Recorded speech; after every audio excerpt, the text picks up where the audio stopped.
No, they don't want to settlement. We're still fighting. Okay, what's happening? No, I'm going to fire. I'm going to fire. Okay. Is Okay. So the father agreed.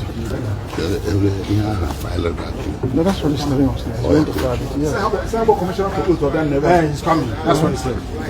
Okay. I'm the only one who has your man, very wonderful.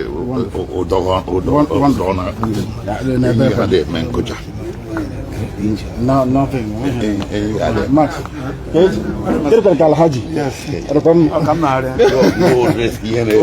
Okay, thank you.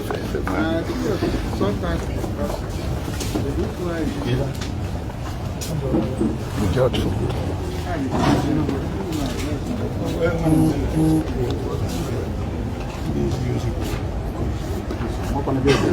Okay.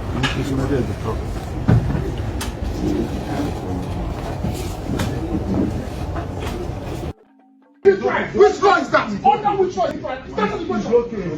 It's okay. I want to tell you that the agreement between the British and the Fulani has collapsed. And the only person that collapsed it is Trump. I want the world to understand this. But the possible zoo Nigeria. Lekwa Nigeria madosa aya Chineke nade ngosi. Onye ọbụla na-ekpe ka Nigeria wee wuru ofu nna nke bridge ndị dị etu a wee laa ha n'iyi. Chineke nna kiwe biko da kiwe kpọọ ha ọkụ. Kpọọ ha ọkụ kpee ezinụlọ ha ọkụ.